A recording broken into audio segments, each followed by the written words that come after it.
A dying man held a necklace of blue and white beads. His grandson had seen it 1,000 times, but never asked where it came from. "Let me tell you," the old man whispered, "about the day I gave water to a dying nun, and what happened the next morning when 300 Apache warriors surrounded my cabin. He had 6 days to prove he was not a traitor. If he failed, he would die." Colorado Territory, August 1868. Montana, 1916. The lamp flickered against the window. Shadows stretched long across the small bedroom where Silas Croft lay dying. 94 years. That was how long he had walked this earth. Long enough to see the frontier tamed, the railroads spread like iron veins across the land, the old ways disappear into memory and dust. Long enough to carry secrets that would die with him if he did not speak them now. Thomas Croft sat beside the bed, 17 years old, and trying hard not to show his fear.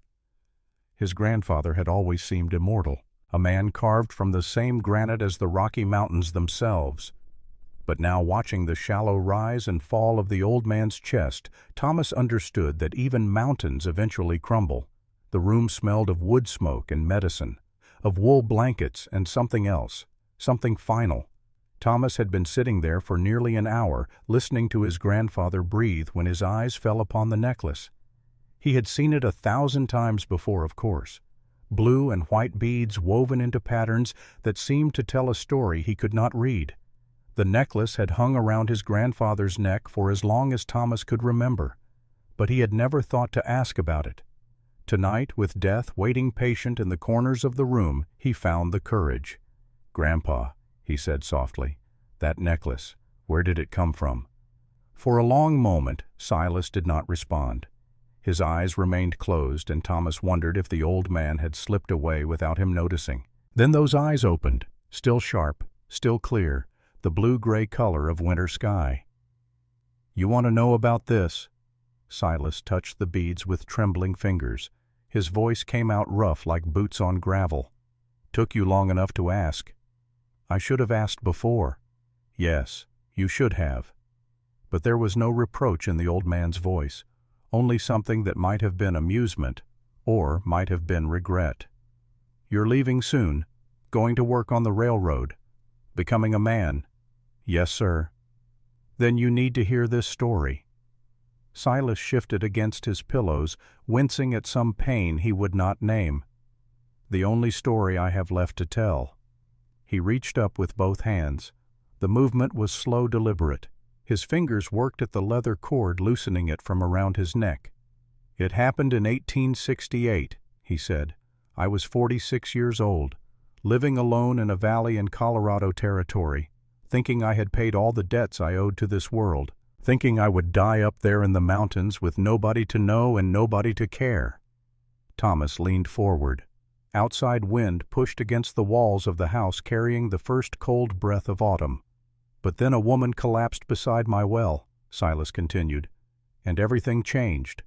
The old man's eyes grew distant, looking at something far beyond the walls of this room, far beyond this night, looking back across nearly 50 years to a time when the West was still wild, and a single act of kindness could alter the course of a life.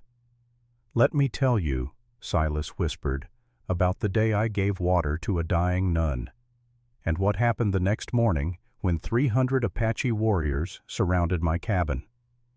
Colorado Territory, August 1868. The valley sat cupped between two ridges of the Rocky Mountains like a secret the land was keeping from the rest of the world. Grass grew thin over soil more stone than dirt. Granite boulders thrust up from the earth like the bones of giants long buried and half forgotten. Silas Croft had built his cabin at the eastern edge of this valley, near a spring that went dry every summer, but next to a well he had dug himself 3 years past. That never failed. Good water, cold and clean and reliable. That was why he had chosen this spot. That and the silence. 3 years he had lived here, long enough to learn the rhythms of the land, the paths the deer took each morning, the sounds the wind made when it came screaming down from the peaks, long enough to grow comfortable with solitude, long enough to almost forget. Almost. That August afternoon, Silas was skinning a beaver he had trapped that morning. His knife moved along the fat layer beneath the fur with the precision of a man who had done this work 1,000 times before. The pelt would fetch a fair price at Bent's Fort, 4 days' ride to the south. Enough for salt ammunition, maybe some coffee if the trader was in a generous mood. He did not need much. That was the point.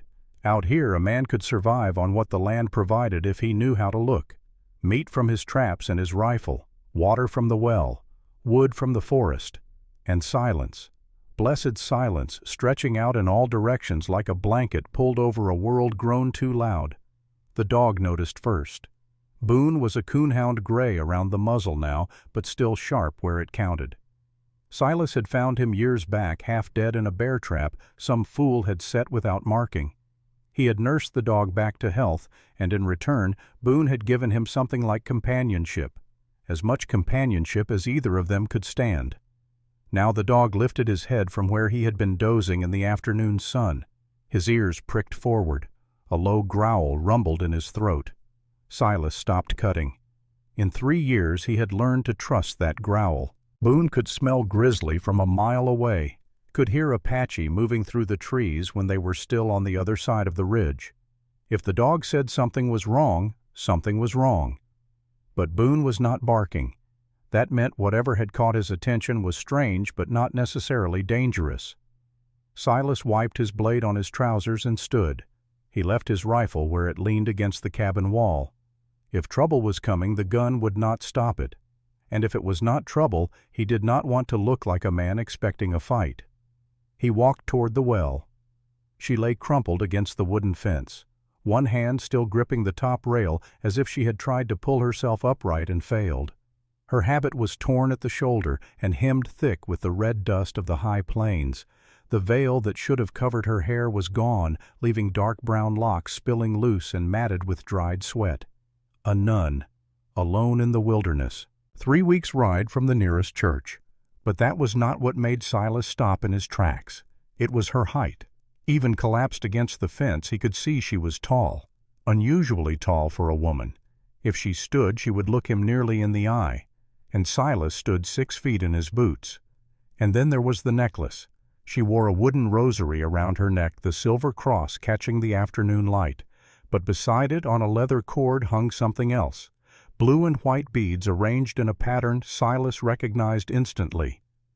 Apache. A Catholic nun wearing Apache beadwork in the middle of nowhere, half dead from thirst. Silas did not ask questions. He had lived long enough to know that when someone was dying, they did not need questions. They needed water. He walked to the well, lowered the bucket on its rope, felt the familiar weight of water filling it in the darkness below. He hauled it up crossed to where the woman lay and knelt beside her. Drink. Her eyes opened, gray-blue, like the sky before a storm. They fixed on him with an expression that was not gratitude, not fear, but something closer to assessment, the look of a deer deciding whether to run or stand. But she drank, small sips at first, then longer, deeper. Water ran down her chin, soaking into the dusty black fabric of her habit. Silas refilled the ladle. She drank again, and again. When she finally stopped, she stood. The motion was unsteady, but determined, and Silas found himself looking up slightly to meet her eyes. She was nearly as tall as he was, maybe taller. She did not say thank you, did not ask his name, did not explain how she had come to be dying of thirst in his valley with Apache beads around her neck. She simply looked at him, studying his face with an intensity that made him uncomfortable, taking in the scar on his left cheek, the gray in his beard, the lines that hard years had carved around his eyes, memorizing him. Then she turned and walked toward the hills to the west. Her steps were still unsteady, but there was purpose in them. She did not look back. Silas watched until she disappeared into the golden light of the setting sun. Beside him, Boone whined softly, head tilted in confusion. "Strangest thing I've ever seen," Silas muttered. "A nun, tall as a man, wearing Apache jewelry, drinks half my well and walks off without a word." The dog snorted. Silas went back to his beaver skin. He thought that would be the last he would see of her. He was wrong. Agnes rode back to her father's camp thinking about the white man who had given her water without asking anything in return. In 6 days they would know if he was worthy of trust, and her father was Ironhawk, the most powerful chief in the southern Rocky Mountains, commander of 300 warriors, a man whose word could start wars or stop them. The test Agnes had been undergoing was not a simple trial. It was a rite of passage reserved for the children of chiefs. 3 days alone in the wilderness, no food, no water, no shelter, only the strength of her spirit and the lessons she had learned since childhood. If she succeeded, she would prove herself worthy of her place between two worlds: the world of her birth parents, white missionaries who had died of cholera when she was 5, and the world of her adopted father who had found her crying beside fresh graves and taken her into his family as his own daughter. If she failed, if she died out there in the heat and dust, it would mean the spirits had judged her unworthy, and Ironhawk would know that his dream of building a bridge between his people and the white settlers was just that, a dream, nothing more.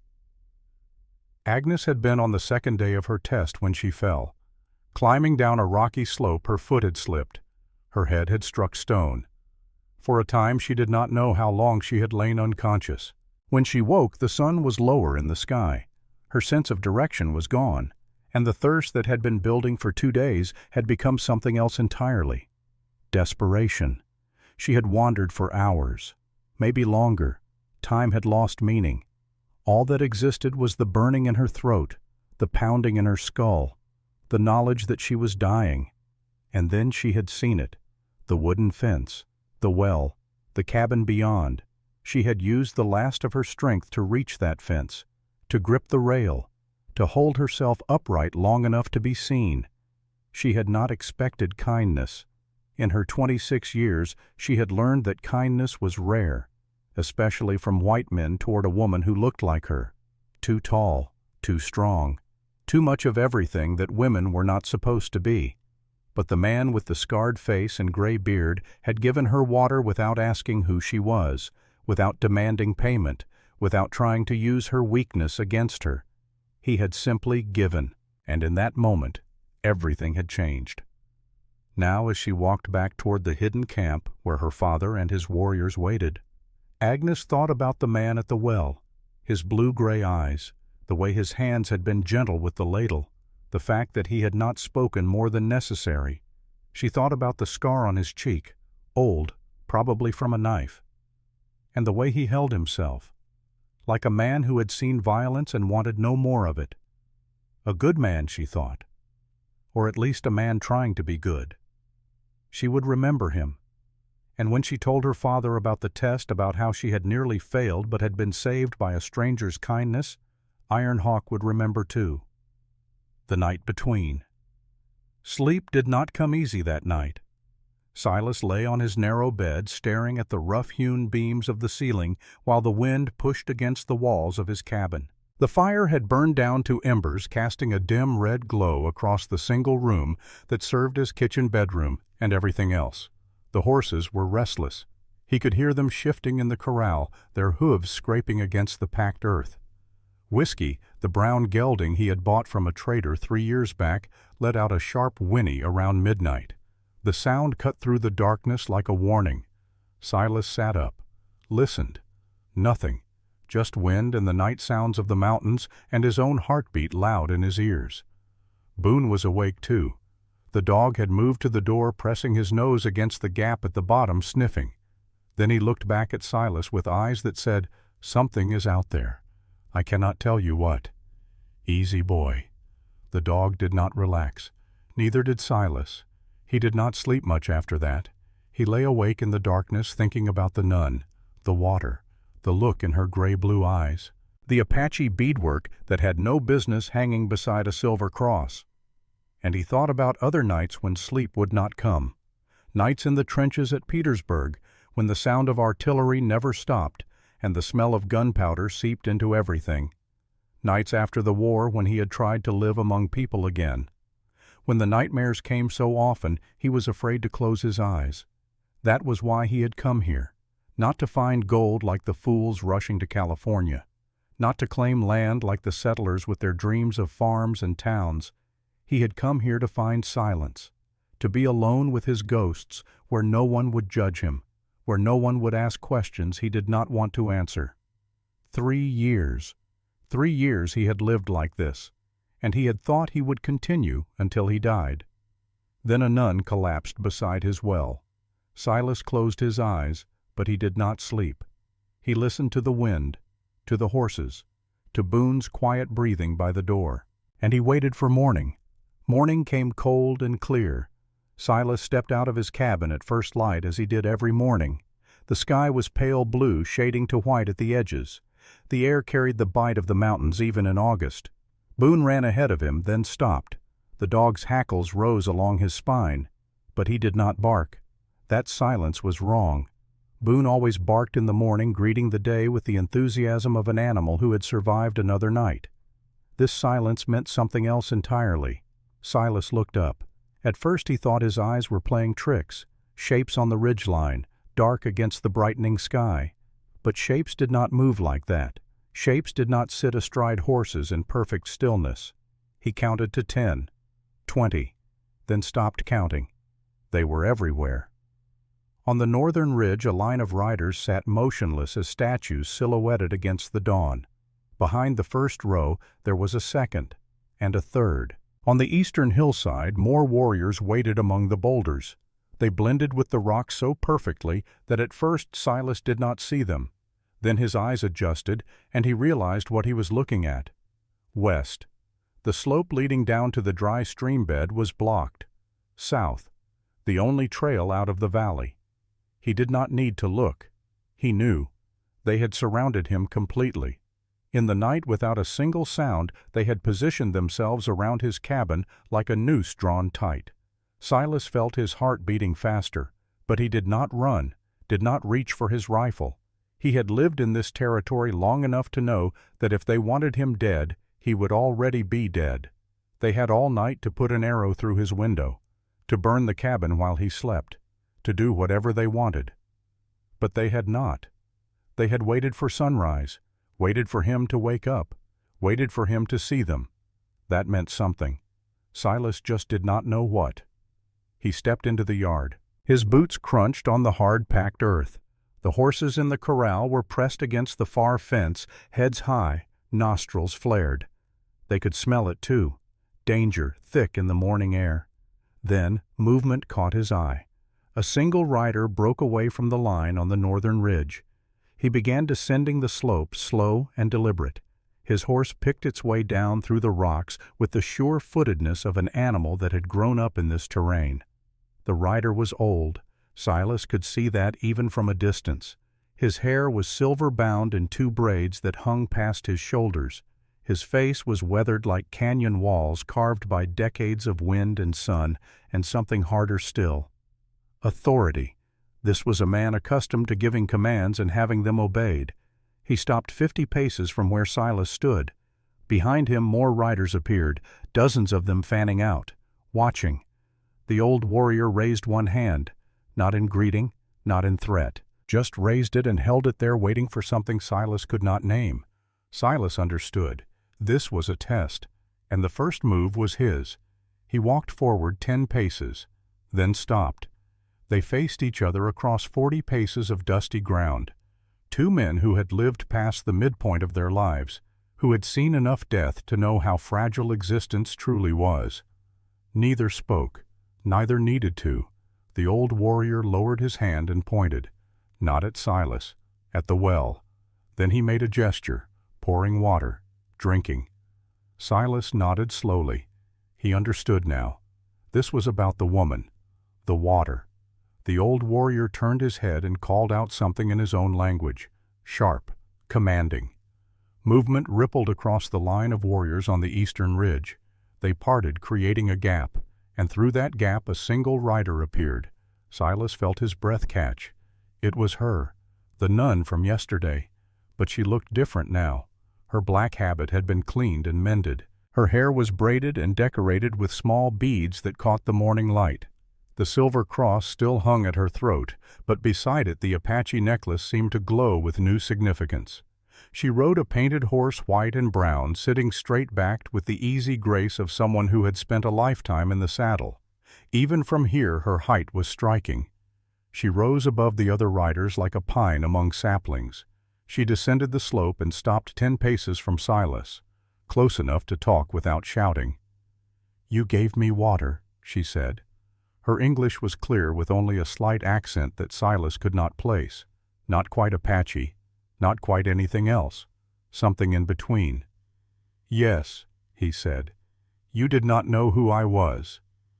"No." "You did not ask." Silas shook his head. "You were dying of thirst. What was there to ask?" Something flickered in her gray-blue eyes. Surprise, perhaps, or respect. She turned to the old warrior and spoke rapidly in Apache. He listened without expression, then replied with a single word. She looked back at Silas. "My father says you are either brave or foolish." "Father." Silas felt the word hit him like a fist to the chest. The old warrior was her father, which meant he was the chief, which meant this woman was not just anyone. "I did not know," he said quietly. "That is why you still live." Her voice was flat, factual. A man who knew would have tried to gain favor, to bargain. You gave water because a thirsty person needed water. That is different. The old warrior spoke again, longer this time. The woman listened, then translated. "My father says I was being tested. 3 days alone in the wilderness. No food, no water. To prove my strength, to prove I was ready." She paused. "I fell, hit my head on a rock, lost my way. Your water saved my life." Silas felt the weight of 300 pairs of eyes watching him from the ridges. "I am glad you are all right." She tilted her head slightly, studying him the way she had studied him yesterday. "You are not afraid." "I am terrified," Silas admitted. "But shooting or running will not change anything, so I am standing here." For the first time something almost like amusement crossed her face. She spoke to her father again. He nodded once, then turned his horse and began riding back up the slope. The woman looked at Silas one more time. "We will watch for 6 days," she said, "to see if you speak truth or lies, to see if you tell other white men where we are, to see if you are good or bad. How long? 6 days. And if I pass this test—" She did not answer. She simply turned her horse and rode back up the ridge, leaving Silas alone in his yard with his dog and 300 warriors watching from every direction. He was a prisoner in his own home, and he had no idea what the sentence would be. But here is what Silas did not know, what he could not have known. That woman, Sister Agnes, was not just the daughter of a chief. She was something more complicated, something caught between worlds in a way that even she did not fully understand. Her birth parents had been missionaries, John and Mary Fletcher. They had come to this land when Agnes was 5 years old, filled with the righteous certainty that they could bring salvation to the savages. That word, savages. As if people who had lived on this land for thousands of years needed saving by strangers who could barely survive a single winter. The cholera had killed them both within 3 days. Agnes barely remembered them now, just fragments.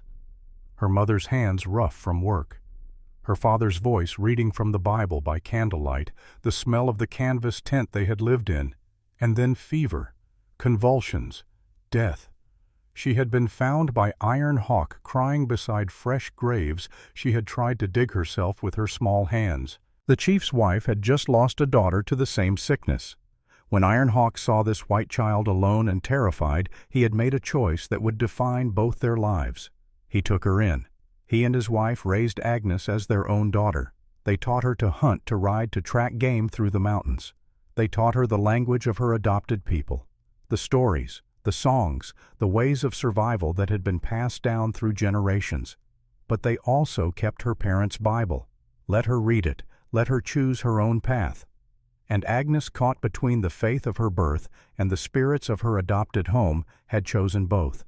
At 15, she had gone to the Catholic mission at Santa Fe, spent 10 years learning to be a nun, learning to pray in Latin, learning to serve God in the way her birth parents would have wanted. But 2 years ago, the mission had closed. Lack of funding, lack of interest. The church had other priorities. Agnes had been released from her vows, set free to find her own way. She had come back to her father, to the people who had saved her life when she was 5 years old. But she had not abandoned her faith. She wore the habit still, prayed the rosary, believed in the God of her childhood, and she wore the Apache beadwork too, a reminder that she belonged to two worlds, or perhaps to neither. Now riding back up the slope to where her father waited, Agnes thought about the man at the well, the one who had given her water without asking who she was, without demanding anything in return. She thought about the test her father had imposed, 6 days of watching, 6 days to see if this man would betray them to other whites. 6 days to determine if he was worthy of trust, or if he was just another settler who would take and take until there was nothing left to give. Agnes did not know which he would prove to be, but for the first time in a very long time she found herself hoping that maybe, just maybe, there were still good men left in this world, men who gave water to the thirsty simply because it was the right thing to do.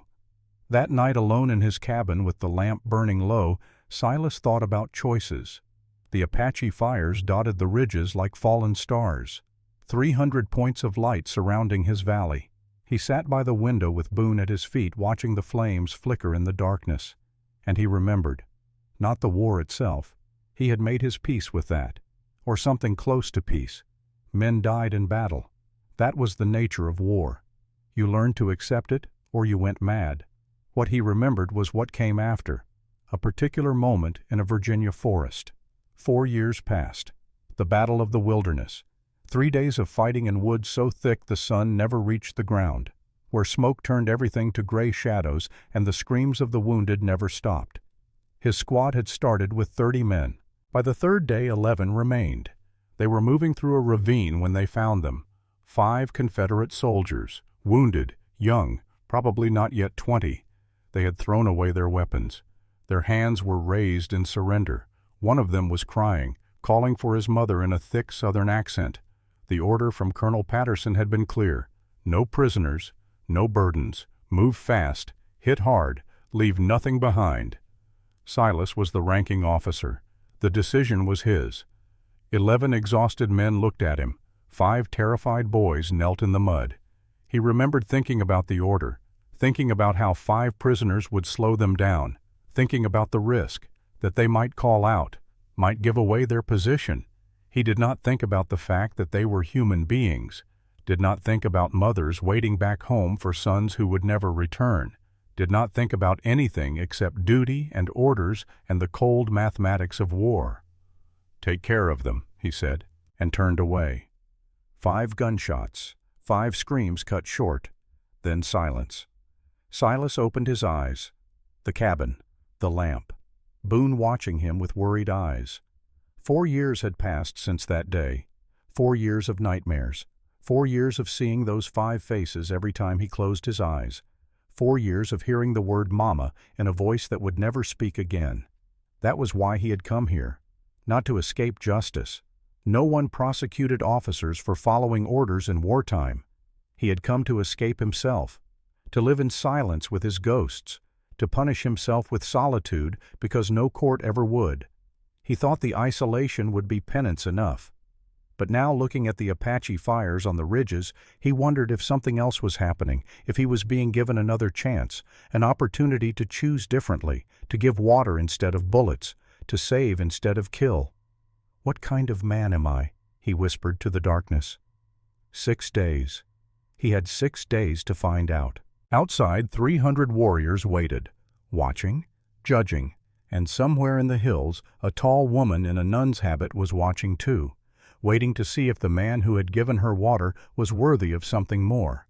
Silas did not know what that something was, but for the first time in 4 years he felt something besides guilt. He felt hope. The first 3 days passed in a silence that felt like holding breath. Silas woke each morning before dawn as he always had. He built his fire, boiled his coffee, and stepped outside to find the Apache still there, still watching. 300 shadows on the ridge, as patient as the mountains themselves. He went about his work because there was nothing else to do. The beaver traps he had set along the northern creek needed checking. The fence on the east side of the corral had started to rot and needed mending. Life continued even when death sat watching from every hilltop. On the first morning, Silas walked north toward his trap line with Boone at his heels and his Sharps rifle over his shoulder. Not to shoot Apache. If they wanted him dead, one rifle would not save him. He carried it out of habit the way a man in wild country always carried a weapon. To leave it behind would have been foolish. 2 warriors followed him at a distance. They made no attempt to hide. They wanted him to know he was being observed. Silas found 2 beavers in his traps. He hauled the carcasses to the bank of the creek, pulled out his skinning knife, and set to work. The blade slid along the fat layer beneath the fur with practiced ease. Pull, cut, peel. Pull, cut, peel. He had done this so many times his hands moved without conscious thought. When he looked up, the 2 warriors had moved closer. They sat on a rocky outcrop, perhaps 50 yards away, watching him work. One of them said something to the other. Silas did not understand the language, but he recognized the tone. They were discussing his technique. He finished the first beaver, stretched the pelt on a frame he had brought for the purpose, and started on the second. The warriors watched until he was done. Then they disappeared back into the rocks without a word. That night, lying in his cabin with the fire burning low, Silas realized something. They were not just watching to see if he would betray them. They were studying him, learning who he was by observing how he lived. He wondered what they saw. On the second day, the horses grew restless. Whiskey kicked at the fence throughout the night. Silas had to get up 3 times to calm him. The third time, standing in the corral with his hand on the gelding's neck, he noticed footprints in the soft dirt near the gate. Moccasin prints. Someone had come in the night, stood just outside the corral, watched him sleep through the cabin window, and then left. Another test. They wanted to see if he would panic, if he would do something foolish. Silas studied the prints for a long moment. Then he went back inside and finished his breakfast as if nothing had happened. The third day brought hunger. His salt pork was gone. His coffee was gone. The beans he had left would last perhaps 2 more days. He took Boone and went hunting. Not for deer or elk. He did not have time to track large game while being tracked himself. But rabbits were predictable. Fast, but predictable. He found a warren near a stand of scrub oak by the dry stream bed. 3 shots, 3 rabbits. Boone retrieved them, tail wagging despite the tension in the air. Silas was skinning the 3rd rabbit when a shadow fell across him. He looked up. A young warrior stood 10 paces away. Tall, broad-shouldered face, carefully blank. He held a knife in his hand. Not threatening, just holding it. The blade caught the afternoon sun. Silas did not stand, did not reach for his rifle. He simply continued skinning the rabbit, keeping his movements slow and deliberate. The warrior watched for a long moment. His dark eyes moved from Silas to the rabbits to Boone and back again. Then without a word he turned and walked away into the rocks. Silas exhaled slowly. He had not realized he had been holding his breath. That night he ate rabbit stew and wondered if he had just passed another test or failed one. But here is what Silas did not know, what he could not have known. That young warrior's name was Running Wolf. He was 23 years old, the nephew of Iron Hawk, and he did not trust white men, not after what had happened to his family. 2 years ago, a group of settlers had come to his village under a flag of truce. They said they wanted to trade, to talk, to find peace. Running Wolf's father, Iron Hawk's younger brother, had believed them, had welcomed them, had offered food and water and shelter. 3 days later, half the village was dead. The settlers had poisoned the water supply. Cholera, they claimed later. An accident. But Running Wolf knew better. He had seen the way they smiled as they rode away, had heard them laughing. His father had died in agony, his mother, his 2 younger sisters. Iron Hawk had stopped Running Wolf from seeking revenge, had told him that vengeance would only bring more death. that the cycle had to end somewhere. But Running Wolf did not believe in ending cycles. He believed in justice. And now his uncle was trusting another white man, testing him, giving him chances. Running Wolf had stood 10 paces from Silas with a knife in his hand. It would have been easy. One throw. The white man was not even looking. But something had stopped him. Maybe it was the way the man had continued working unafraid. Maybe it was the dog sitting calm and trusting beside his master. Maybe it was something else entirely. Running Wolf did not know. But he had walked away. And now, sitting by the fire with the other young warriors, he wondered if he had made a mistake. "You should have killed him," one of them said. "His name was Gray Fox. He was Running Wolf's closest friend. You had the chance. Iron Hawk would have killed me. Iron Hawk is getting old, soft.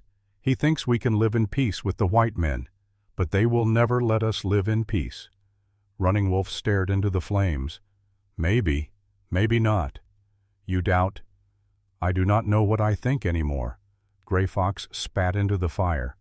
"I know what I think. This test is foolish. We should take what we need and go north, away from the white men and their diseases and their broken promises. And if Iron Hawk says no, then maybe Iron Hawk should not be chief anymore." Running Wolf looked at his friend sharply. "You speak treason. I speak truth. You know it. I know it. Half the warriors know it." Gray Fox lowered his voice. "The old ways are dying. If we do not fight now, there will be nothing left to fight for." Running Wolf said nothing, because deep down he feared his friend was right. On the morning of the 4th day, Silas opened his cabin door and found a bundle on the ground. It was wrapped in tanned leather and tied with sinew. Inside he found strips of dried venison, a handful of parched corn, and a clay pot sealed with pine pitch. He opened the pot carefully. Water, clean and cold. Someone had left him food and water in the night, had crept down from the ridges while he slept and placed this gift at his door. Silas stared at the bundle for a long time. They were not trying to starve him out. They were keeping him alive. Whether out of respect or because they wanted him healthy enough to complete their test, he could not say. He brought the bundle inside and ate.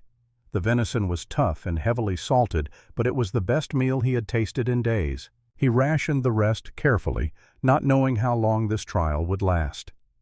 On the 5th day, the isolation began to wear on him. Silas had always preferred solitude, but this was different.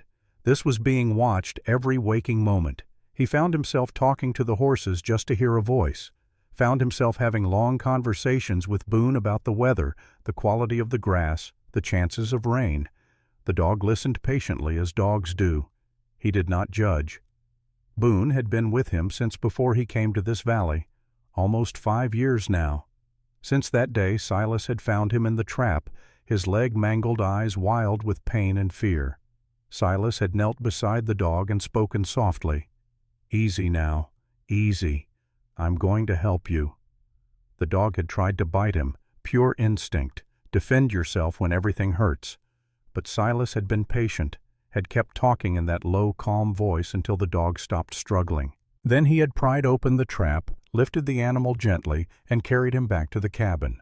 It took 3 weeks for the leg to heal. Another month before Boone could run properly. Silas had thought about setting him free once he was well. Dogs were meant to be with people, not hermits hiding in the mountains. But Boone had stayed, had chosen this life of solitude just as Silas had. Now, on the 5th day of being watched by 300 warriors, Silas was grateful for that choice, grateful to have one living thing that trusted him completely. "You think I'm doing the right thing, boy?" he asked. Boone tilted his head, ears pricked. "Not running, not fighting, just waiting to see what happens." The dog's tail wagged once, twice. "Yeah," Silas said. "Me neither." But what Silas did not know, what he could not have known, was that his choice to save that dog 5 years ago had been noticed. Agnes had asked her father about the white man who lived in the valley, about his history, his character, whether he could be trusted. Iron Hawk had sent scouts. They had watched Silas for weeks before the test began, had seen how he lived, how he treated his animals, how he moved through the land with respect rather than conquest. and they had seen him save the dog. In Apache culture, how a man treated animals revealed his soul. A man who showed mercy to a wounded creature, even when that creature tried to bite him, was a man who understood that all life was connected. That was part of why Iron Hawk had allowed the test to proceed, part of why he believed Silas might be different from other white men. But belief was not certainty, and 6 days of watching would either confirm that belief or destroy it. Agnes came on the 6th morning riding down alone as she had before. Silas was mending the fence that the deer had damaged in the night when he heard hoofbeats. He straightened hammer in hand and watched her descend the slope on her painted horse. She stopped 10 feet away and dismounted with the fluid grace of someone who had learned to ride before she learned to walk. "You are still here," she said. "Where else would I go? You could have run. Many men would have run." "Run where?" Silas set down the hammer. "Your people are everywhere. I would not have made it a mile." "But you did not try." "I do not waste effort on things I know will fail." She studied him with those gray-blue eyes. Up close, she was even taller than he remembered, nearly 6 feet, maybe more. She stood almost level with him, which was unusual enough to be unsettling. "You were a soldier," she said. Not a question. "How do you know?" "The way you move, the way you check your surroundings every time you step outside, the way you never sit with your back to a door." She tilted her head. "Which side?" "Union, against the South." "Yes." "Did you kill many men?" Silas looked down at his hands, calloused, scarred, the hands of someone who had wielded both rifle and knife in ways he wished he could forget. "Enough," he said quietly. "And that is why you are here, alone in the mountains." She waited, patient, undemanding, and something in that patience made Silas want to tell her. He had not spoken about this to anyone in 4 years, had not wanted to, but standing here with a woman who lived between two worlds, he found the words coming anyway. "There was a moment," he said slowly, "in 1864, near the end of the war," he told her. "Not everything, just enough. 5 Confederate boys in a Virginia ravine, hands raised, one of them crying for his mother, the order from above, and his choice. Take care of them." 3 words that had haunted him ever since. "I could have said no," Silas finished. "Could have refused the order, accepted whatever punishment came." He met her eyes. "I did not. And now you live with it. Every day, every night. Every time I close my eyes, I see them." She was silent for a moment, looking out across the valley. The morning sun painted the rocks in shades of gold and amber. "I have ghosts too," she said finally. "Not men I killed. I have never killed anyone, but people I could not save. Your parents, them, and others." Her voice was soft. "I am a bridge between 2 worlds. Sometimes the bridge is not strong enough. Sometimes people fall despite everything I try to do. You cannot save everyone. I know, but knowing does not make the failure hurt less." They stood in silence for a moment. 2 people carrying wounds that time had not healed. Then Silas asked the question that had been forming in his mind since he first saw her. "How does a nun end up with an Apache father?" She smiled. The expression transformed her face, made her look younger, softer, more human. "My birth parents were missionaries. They came to this land when I was 5 years old. They wanted to bring salvation to the savages." The last word carried a bitter edge. "There was a sickness, cholera. It killed them both within 3 days. I am sorry." "Do not be. I barely remember them." She turned back to face him. "Iron Hawk found me. A 5-year-old child alone crying beside fresh graves. His wife had just lost a daughter to the same sickness. They took me in. They raised you as Apache. They raised me as their daughter, taught me to hunt, to ride, to survive in this land. But they also kept my parents' Bible. Let me read it. Let me choose my own path. And you chose to become a nun. I chose to become a bridge." Her eyes held his. I wear the habit because it opens doors among your people. I pray to the Christian God because I believe He listens. But I also honor the spirits of this land because they were here long before any missionary arrived." That sounds like a lonely way to live. It is. But someone must stand between. Someone must try to stop the bloodshed before it begins. She paused. "That is my purpose, to translate, to negotiate, to find common ground where others see only enemies. Do you succeed?" "Sometimes, not often enough." Her jaw tightened. "But every life saved is a small victory. Every drop of blood not spilled is worth the effort." Before Silas could respond, a sound cut through the morning air. Gunfire. Distant, but unmistakable. One shot, then two, then three in rapid succession. Agnes's head snapped toward the eastern ridge. The warriors were moving shifting positions with the smooth coordination of a wolf pack that had caught a scent. "What is that?" Silas asked, though he already knew. "White men." Her voice had gone hard. "Many of them, with guns."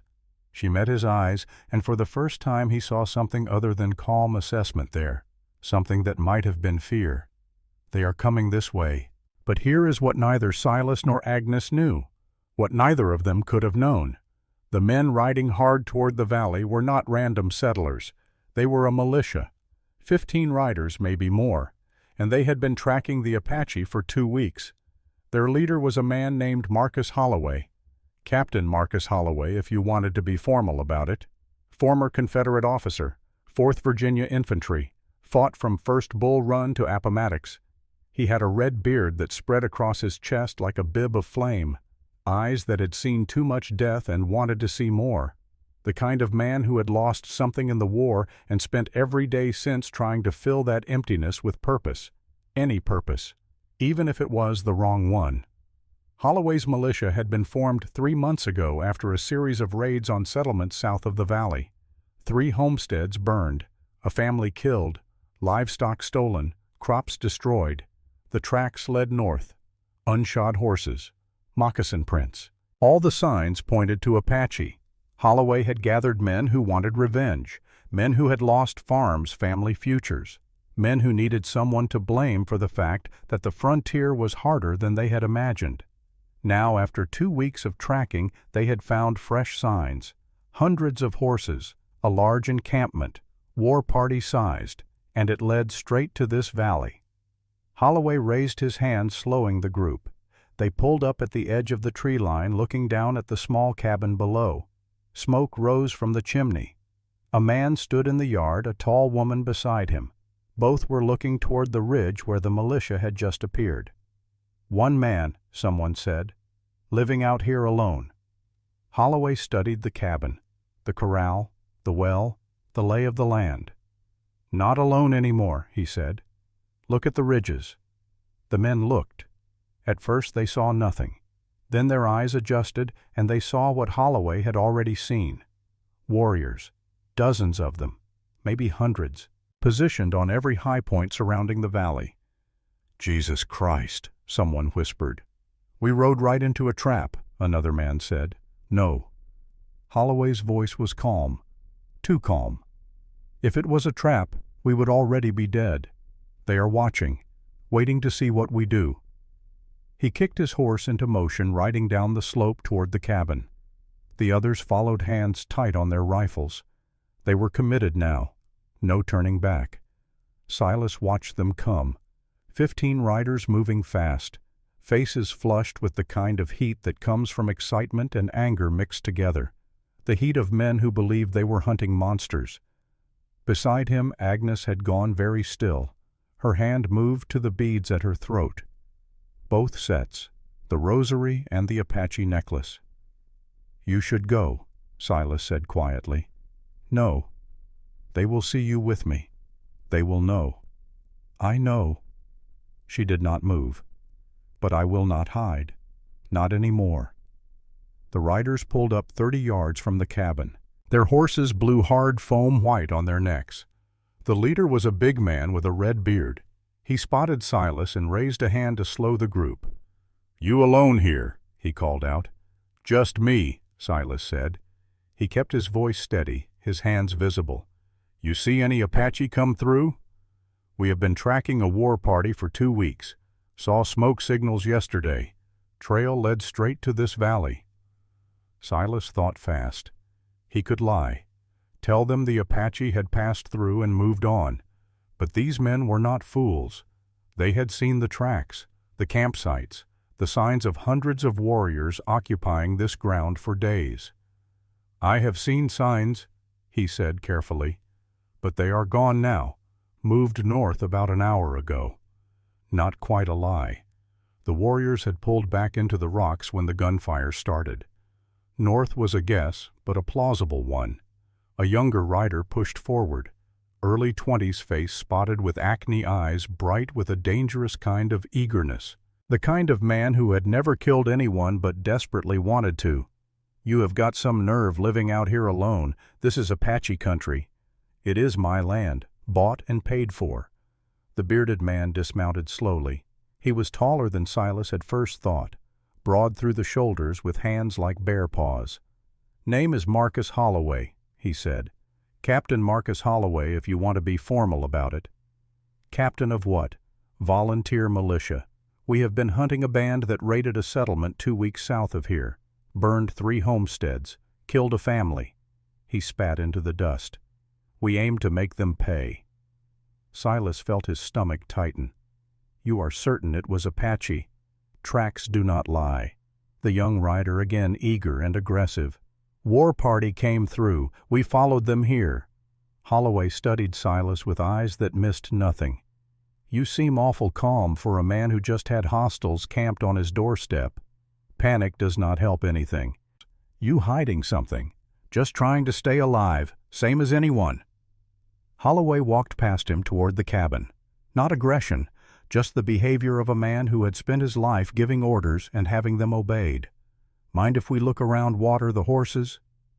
Silas did not have much choice. Help yourself. The men dismounted and spread out. Some led horses to the water trough, others walked the perimeter checking for tracks for signs.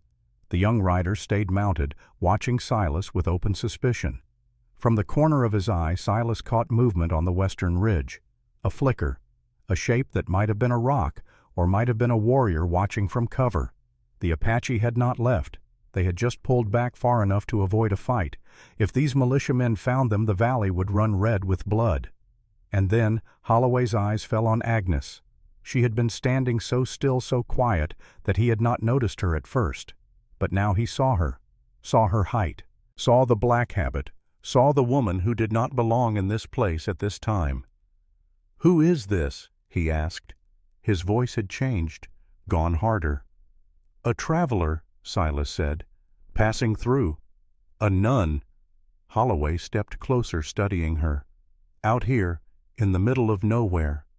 Agnes met his gaze without flinching. "I go where I am needed. And you are needed here, with this man. I was dying of thirst. He gave me water. I am grateful." Holloway's eyes moved from her face to her throat, to the 2 necklaces hanging there, the rosary and the Apache beadwork. His expression changed. Something cold and certain settled into his features. "You are wearing their colors," he said softly. The young rider saw it too. "She is one of them, a spy." "I am no spy," Agnes said. Her voice was calm, but Silas could hear the tension beneath. "I am a bridge between worlds." "A bridge?" Holloway laughed, but there was no humor in it. "Is that what they are calling traitors now? I have betrayed no one. You wear Apache beadwork. You stand with a man who gives them aid and comfort. That makes you both enemies of every white settler in this territory." Silas stepped forward. "We have given no aid to anyone. I gave water to a thirsty woman. That is all." "That is everything." Holloway turned to face him fully. "You had a chance to stand with your own people, to help us find the savages who murdered innocent families, but instead you protect them." "I have protected no one. I have simply refused to start a war I cannot win."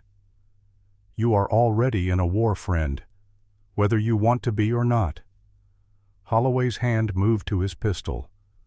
"The only question is which side you are on."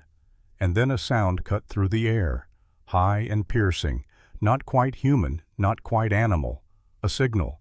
Then answering calls from the east, from the west, from the south.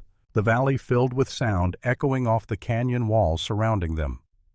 "They are still here," the young rider whispered. His rifle shook in his hands. Holloway scanned the ridges. Nothing visible, just rock and scrub and shadow. But the calls kept coming closer now, tightening like a noose. "Mount up," he ordered. "We are leaving. Now." "We came here to fight," the young rider protested. "We came to fight raiders, not 300 warriors on their own ground." Holloway was already swinging into his saddle. "Move!" The men scrambled for their horses. Within seconds they were mounted animals dancing with fear. Holloway looked down at Silas one last time. "You are a fool if you stay here." "Probably. But this is my home." "Will not be a home when they burn it." "They have not burned anything yet." Holloway shook his head. Then he kicked his horse into motion and led his men south at a gallop, dust rising behind them like a curtain falling on a stage. Silas stood alone in his yard, Agnes beside him. The calls stopped. Silence settled over the valley like snow. Then movement on the northern ridge. Iron Hawk appeared first, riding down slow and deliberate. Behind him came dozens of warriors. Behind them, more still. They descended into the valley and stopped in a loose semicircle around Silas and Agnes. Iron Hawk sat on his horse, studying the man who had just led a militia away rather than betray their position. Agnes stepped forward and spoke to her father in rapid Apache. Her words were too fast for Silas to follow, but he caught the tone. Respect, maybe even admiration. When she finished, Iron Hawk nodded once.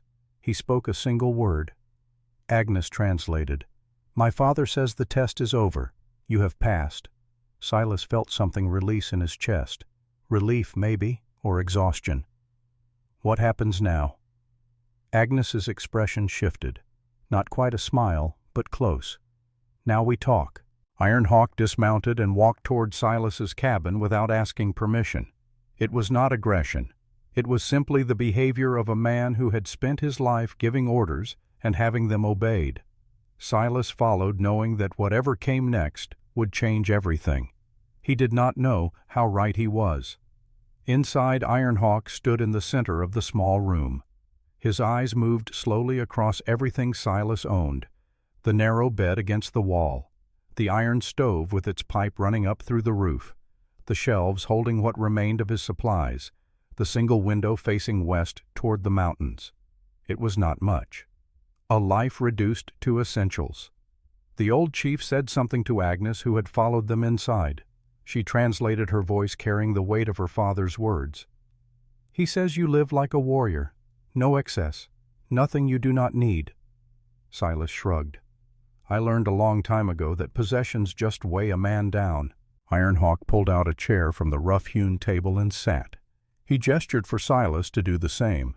Agnes remained standing, positioned where she could see both men and the door. Old habit, Silas thought. The habits of someone who had learned to always watch for danger. The chief began to speak. His voice was low and measured, the voice of a man accustomed to being heard without raising his volume. Agnes translated in segments, letting him complete each thought before converting it to English. "You gave water to my daughter when she fell. You did not ask for payment. You did not ask her favor. You did not try to take advantage of her weakness. You simply gave what she needed and let her go." Silas listened, saying nothing. This is not normal for white men. They take. They demand. They use power over the weak to gain more power for themselves. But you gave water to a stranger because she was thirsty. That is all. That is everything. "She needed help," Silas said quietly. "Any decent person would have done the same." Iron Hawk's eyes narrowed slightly. He spoke again, and Agnes translated. "My father says no, not any person.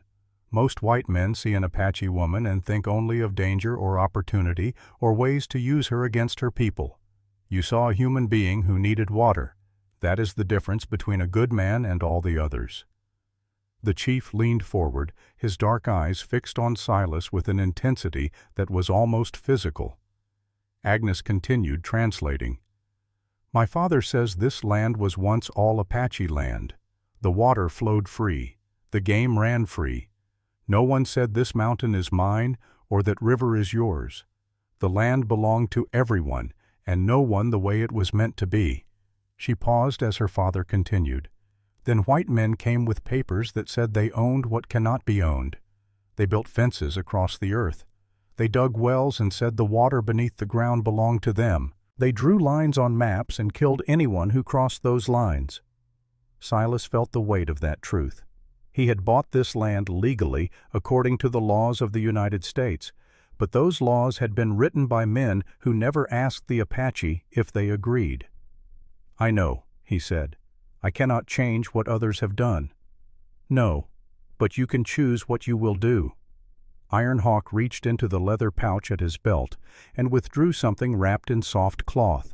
He placed it on the table between them and unfolded the fabric slowly.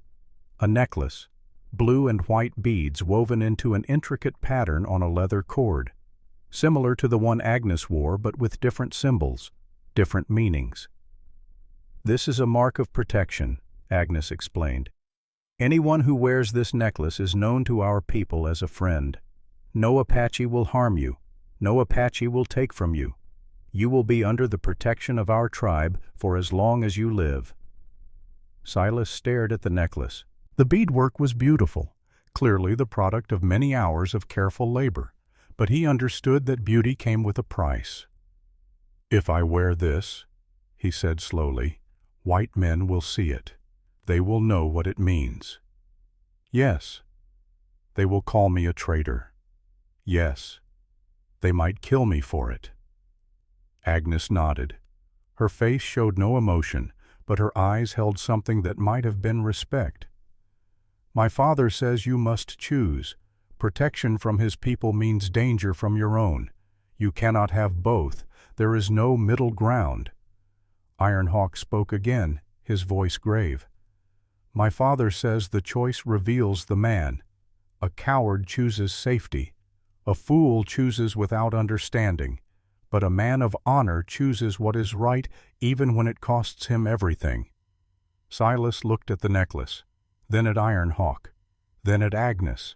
He thought about the militia that had just ridden away, about Holloway with his Confederate bitterness and his hunger for Apache blood, about the young rider with his eager eyes and his readiness to kill. He thought about the 5 boys in the Virginia ravine, about the choice he had made then, the wrong choice, the choice that had haunted him for 4 years. He thought about water, about a simple act of kindness that had somehow led to this moment, this decision, this crossroads. I have already made my choice, Silas said. I made it when I gave her water without asking who she was. Everything since then has just been living with the consequences. He reached out and picked up the necklace. The beads were cool against his palm, smooth from handling. He lifted it over his head and settled it around his neck. The weight was almost nothing. The meaning was everything. I choose honor, he said, whatever that costs. Iron Hawk's expression did not change, but something shifted in his posture. He stood and placed one hand on Silas's shoulder. The touch was brief, but it carried more than words could express. Then the old chief turned and walked out of the cabin without looking back. Agnes lingered at the door. You understand what you have done? I think so. My father will remember this. Our people will remember. Generations from now they will tell stories about the white man who chose honor over safety. I did not do it for stories. No. She almost smiled. That is why the stories will be worth telling. She turned to leave, then stopped. If you ever need us build 3 fires on the eastern ridge, space them evenly. That is the signal. We will come. 3 fires, I will remember. And you. She looked at him for a long moment, her gray-blue eyes unreadable. Thank you for the water. Then she was gone, walking to her horse, mounting with that fluid grace, riding up the slope to join her father and the warriors who waited on the ridge. Silas stood in his doorway and watched them disappear into the hills. 300 warriors vanishing like smoke in the wind, leaving him alone with his choice and its consequences. He touched the necklace at his chest. The beads were warming now, taking heat from his skin. Whatever came next, he would face it. That was all any man could do. But what Silas did not know, what he could not have known, was that his choice had set other things in motion. Running Wolf had watched from the ridge as the white man accepted the necklace, had seen him place it around his neck without hesitation. And something inside Running Wolf had shifted. He thought about his own father, about the white men who had poisoned the water, about the hatred he had carried for 2 years like a stone in his chest. But this white man was different. He had given water, not poison, had chosen danger over safety, had honored Agnes and Iron Hawk when he could have betrayed them. Maybe Running Wolf thought not all white men were the same. Maybe his uncle was right. Maybe the cycle of vengeance could end somewhere. It was a dangerous thought, a thought that felt like betrayal of his father's memory. But it was also a thought that felt like hope. Running Wolf turned to Gray Fox, who sat beside him on the rocks. "You still think we should kill him?" Gray Fox spat. "I think your uncle has lost his mind, and I think you are losing yours too. Maybe, or maybe we are finally using our minds instead of our hate. Careful, cousin, words like that will get you cast out." "Then let me be cast out. I am tired of being angry all the time, tired of seeing enemies everywhere I look." Running Wolf stood. "My father died hating. I will not die the same way." He walked down from the ridge, leaving Gray Fox alone with his bitterness. 3 weeks passed in careful peace. The valley settled into an uneasy quiet after the Apache left. Silas went about his life as before, checking traps, hunting game, mending what needed mending. The necklace stayed around his neck day and night. He knew trouble would come eventually. The militia had seen enough to suspect him. Word would spread through the settlements like fire through dry grass. The white man who lived alone in Apache territory. The traitor who helped the enemy. The trouble came on a Tuesday. Dust rose on the southern trail mid-morning, riders moving fast. Silas counted 8 this time. Fewer than before, but still enough to be dangerous. Holloway led them. His red beard was longer now, wilder, and his eyes carried a cold certainty that had not been there before. He had found what he was looking for. He had found his traitor. They stopped in front of the cabin and spread out in a semicircle, rifles ready, faces hard. "We heard rumors," Holloway called out. "Heard a rancher out here has been trading with the enemy." His eyes locked onto the necklace. "Looks like the rumors were true." Silas stepped off his porch, keeping his hands visible. "I have not traded with anyone. I am living my life, same as before. That is Apache beadwork around your neck." The young rider from before, still eager, still hungry. "You are wearing their colors. That makes you one of them." "It makes me someone they will not kill. Seems like a sensible choice in dangerous country." "It makes you a traitor." Holloway dismounted slowly, his hand resting on his pistol. "We came back to give you a chance to explain yourself. But looking at you now, I do not think there is much to explain." Silas felt his pulse quicken, but he kept his voice steady. "You want to know why I am wearing this? Because I gave water to a dying woman. Because her father commands 300 warriors. Because they tested me for 6 days and decided I was worth trusting. That is the whole story. And you think that excuses what you have done? I think it explains it. Whether you accept the explanation is up to you." Holloway walked closer. They stood face to face now, close enough that Silas could smell the trail dust on him, the sweat of long riding. "You helped them. You protected them. When we came looking, you sent us north while they were hiding in the rocks all around us." "I did not send you anywhere. I told you they had moved north. That was my best guess at the time. Your best guess nearly got us killed. No. Your decision to hunt 300 warriors with 15 men nearly got you killed. I just did not help you make it worse." Holloway's jaw tightened. "You are a Union man. Are you not fought against the Confederacy?" You know I did. And now you help Apaches against white settlers.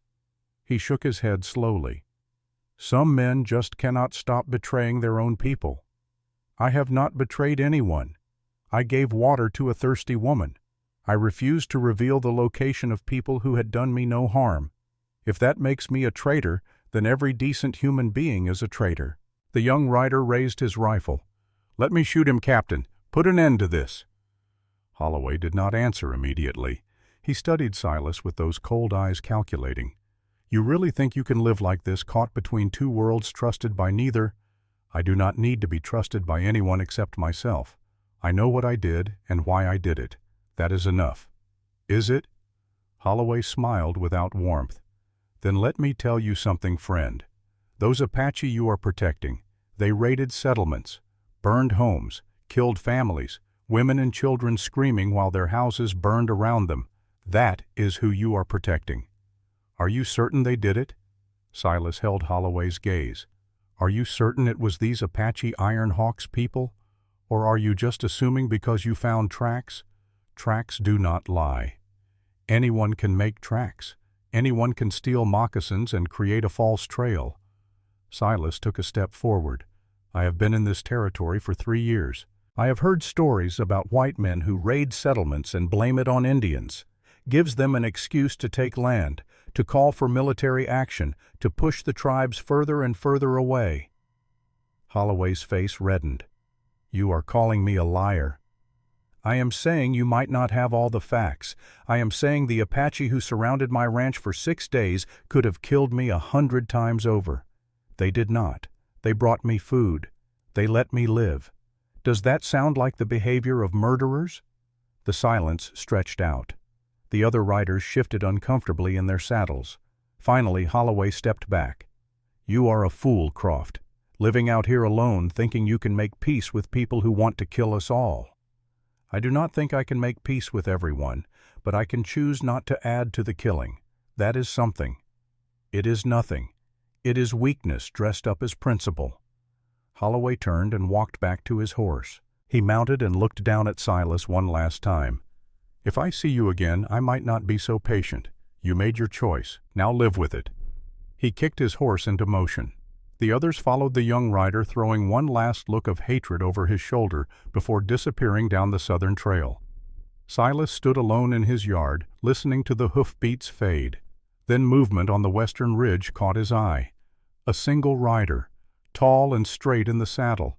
Agnes sat watching from the hilltop, making sure he had survived.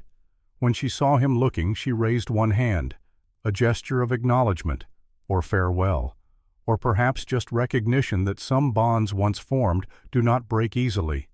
Then she turned her horse and vanished into the afternoon light. Silas touched the necklace at his chest.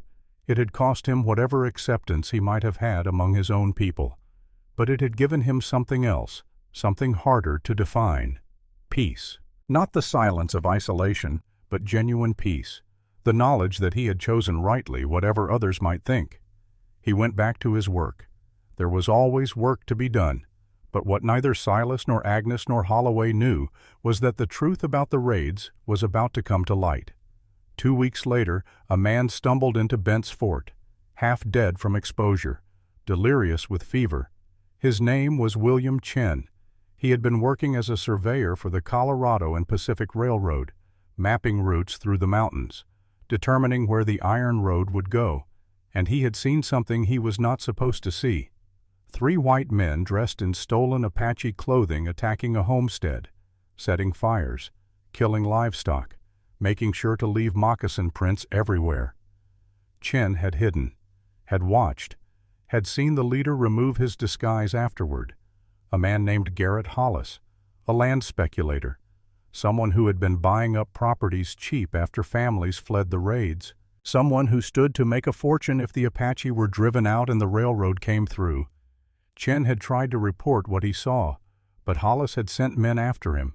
Chen had been running for 2 weeks, barely staying ahead.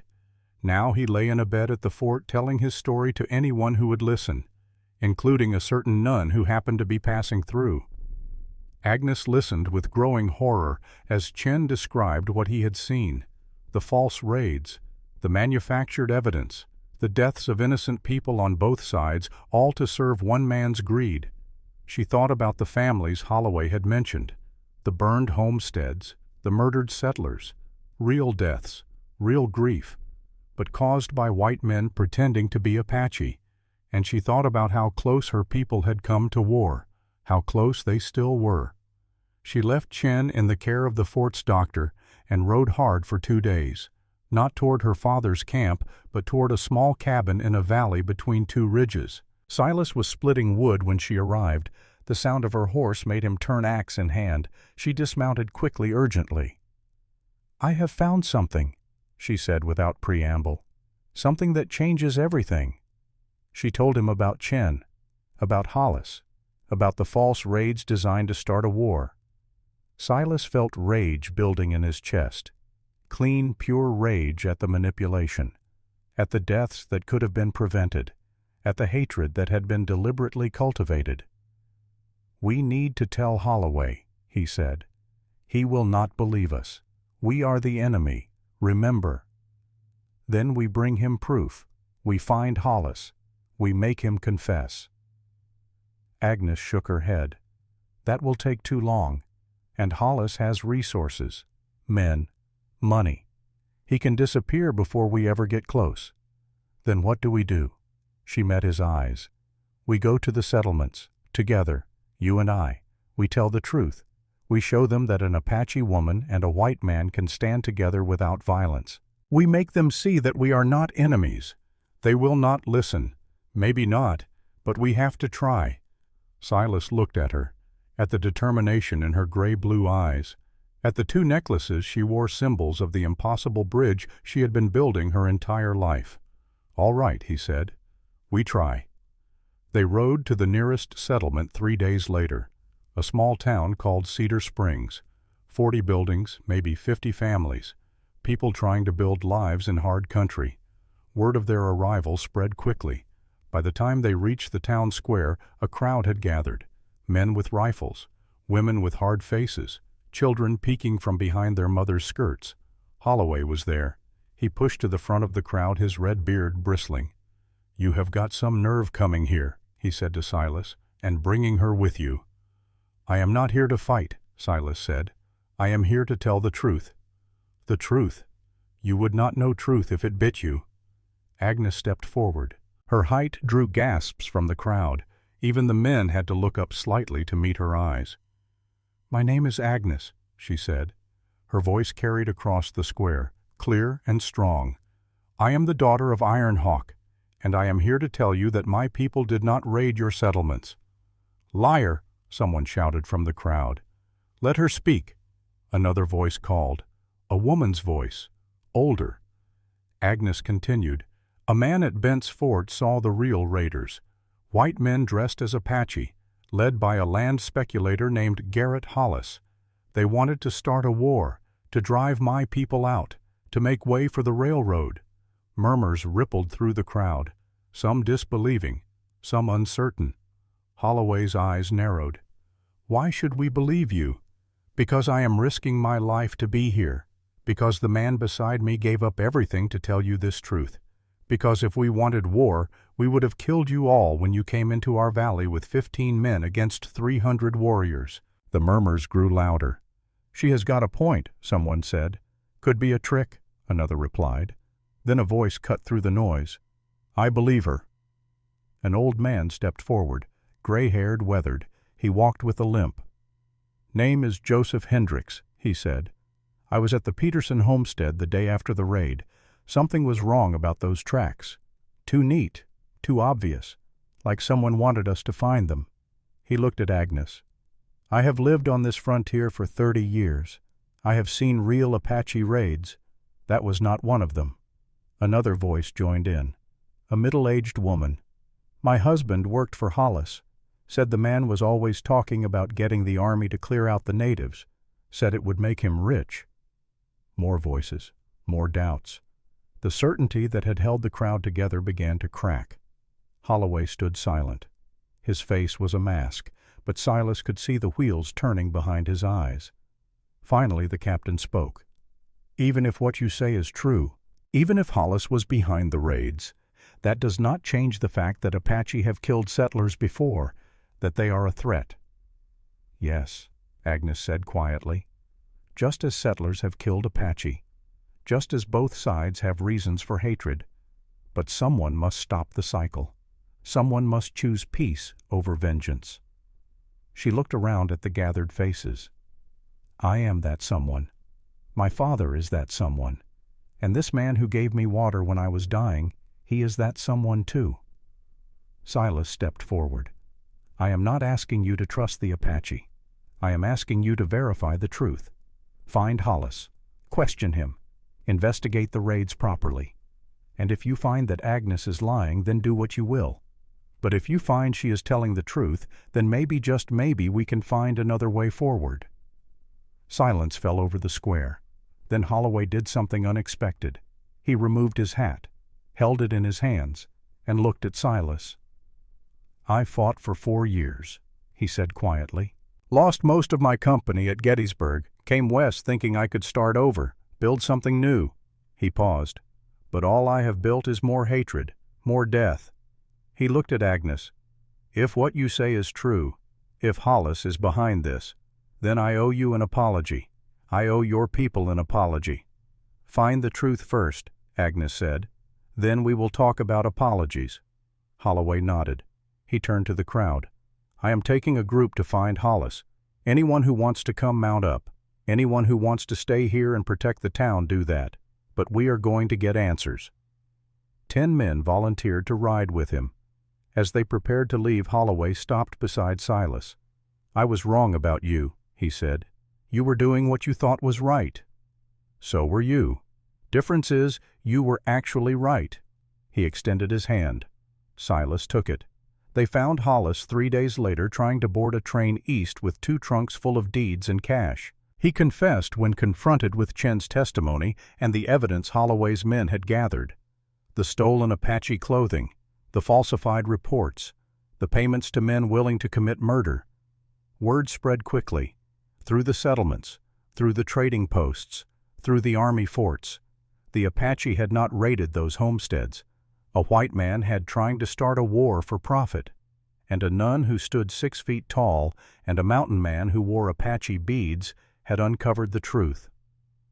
6 months later, on a warm spring morning, Silas stood outside a small Catholic church in Santa Fe.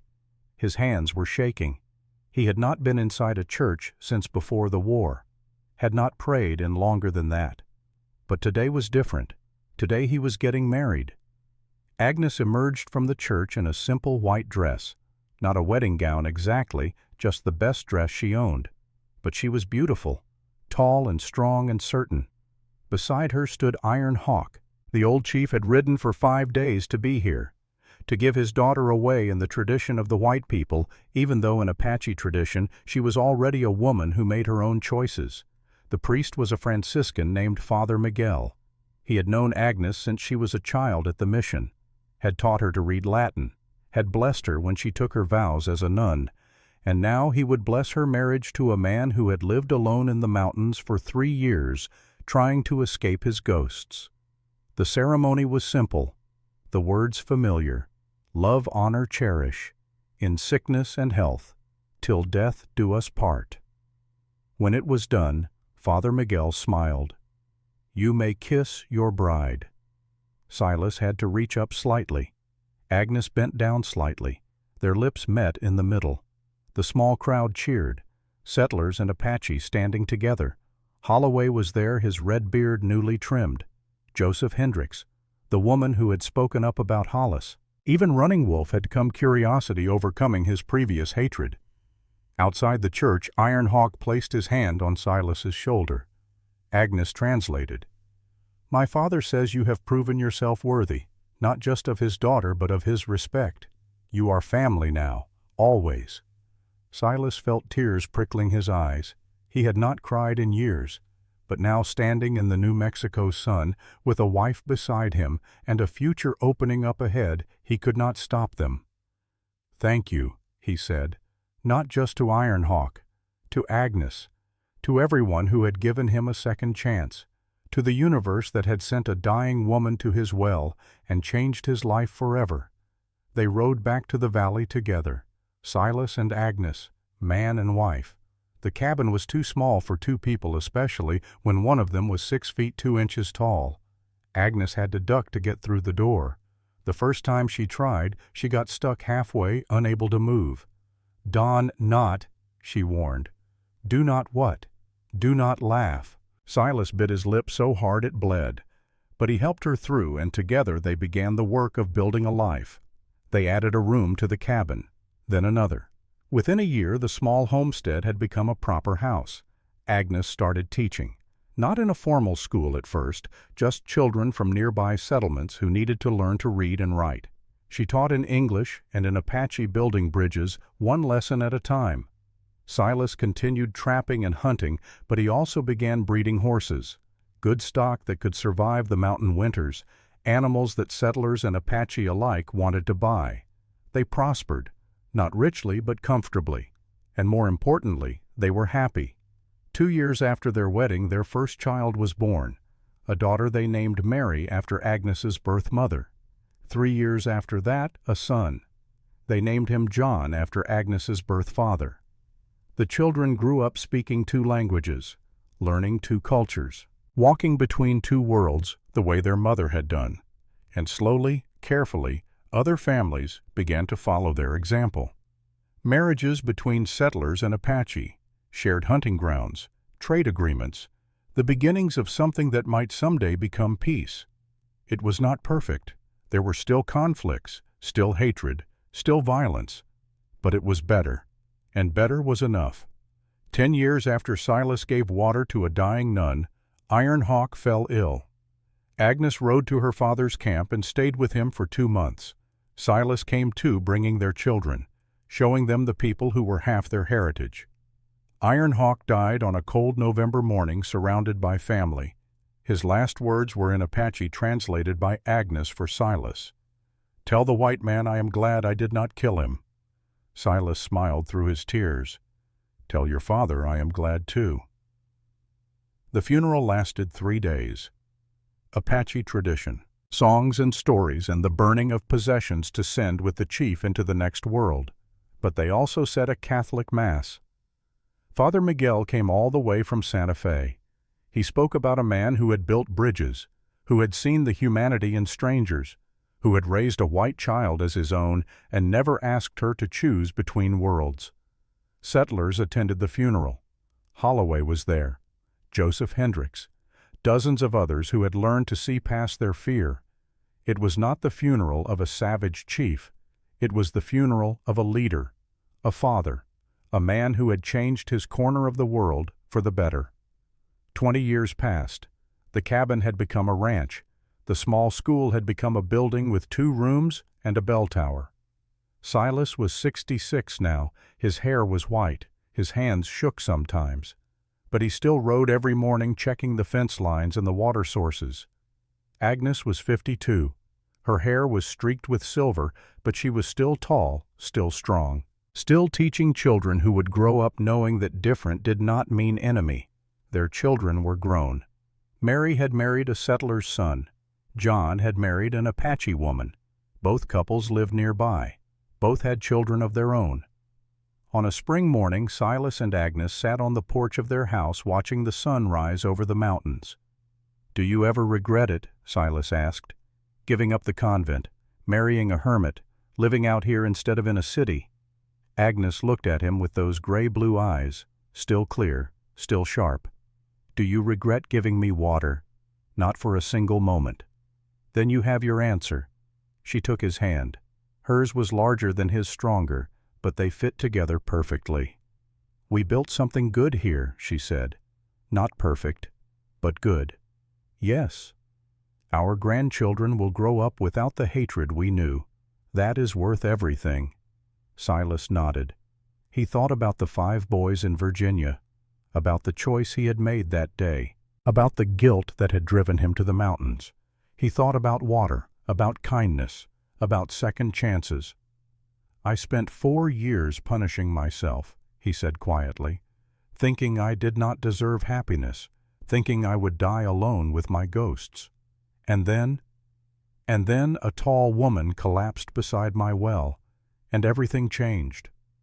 Agnes smiled. She was very thirsty. She was very lucky I was there. Luck had nothing to do with it. The spirits guided me to you. They knew what we both needed. Maybe she was right. Silas had never been much for spirits or fate, but looking at the life they had built at the peace spreading slowly through the territory, he could almost believe. 48 years later. Montana, 1916. Silas Croft lay in his bed, 94 years old and dying. His grandson Thomas sat beside him holding the blue and white necklace in trembling hands. "She asked me once," Silas whispered. His voice was barely audible. "Agnes did. If I ever regretted it, giving her that water, wearing the necklace, becoming an outcast among my own people." Thomas leaned closer. "What did you tell her?" A faint smile crossed the old man's weathered face.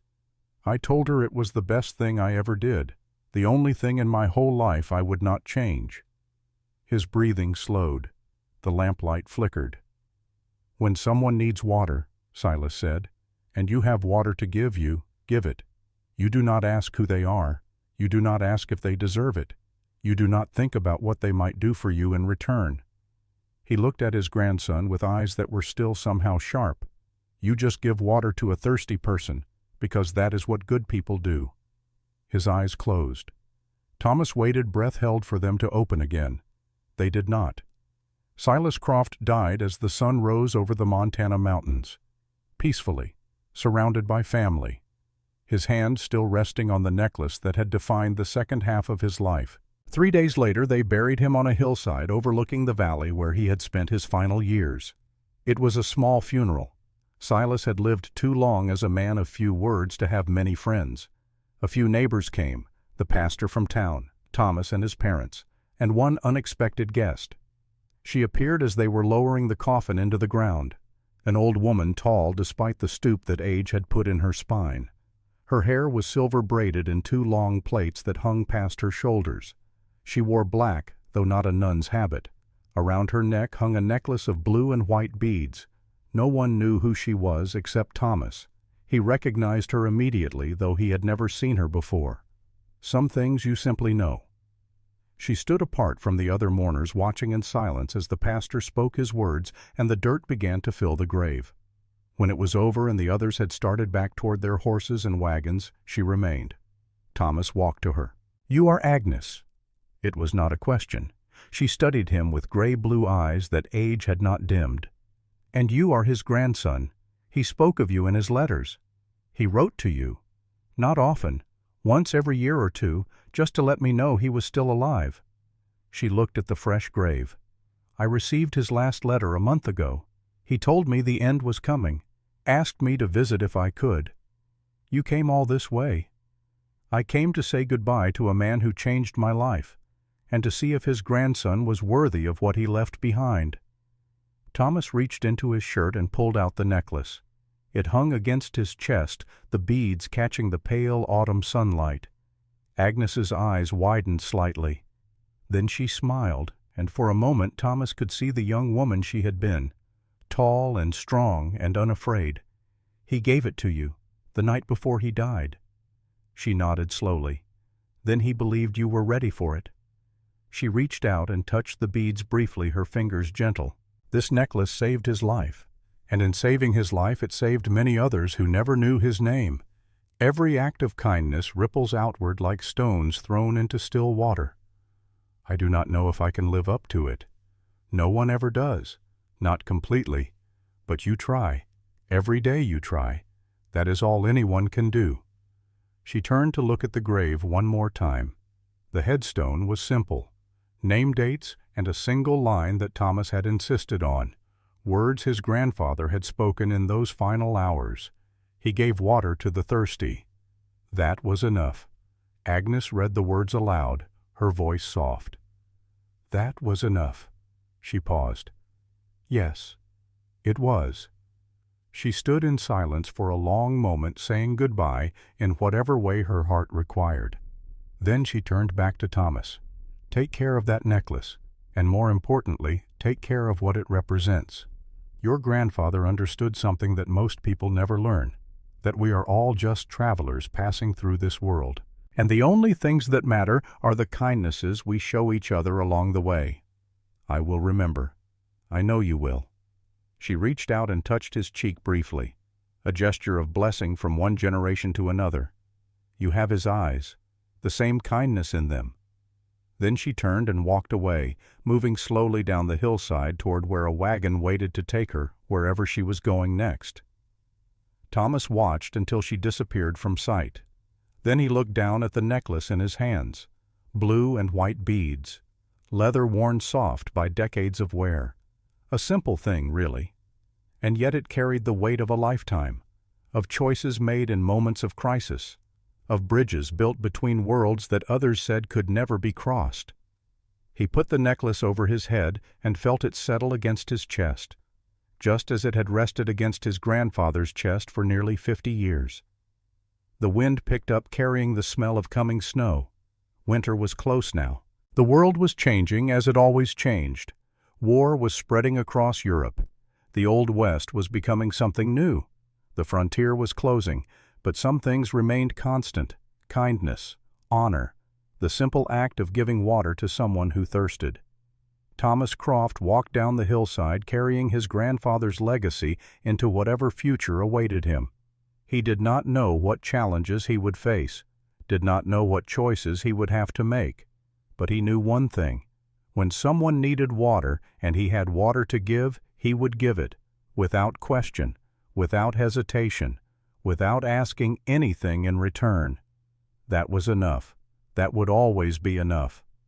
And as Thomas walked down that Montana hillside, the blue and white beads warm against his chest, the wind carried whispers of a story that would be told for generations, a story about water, about honor, about a choice that changed everything.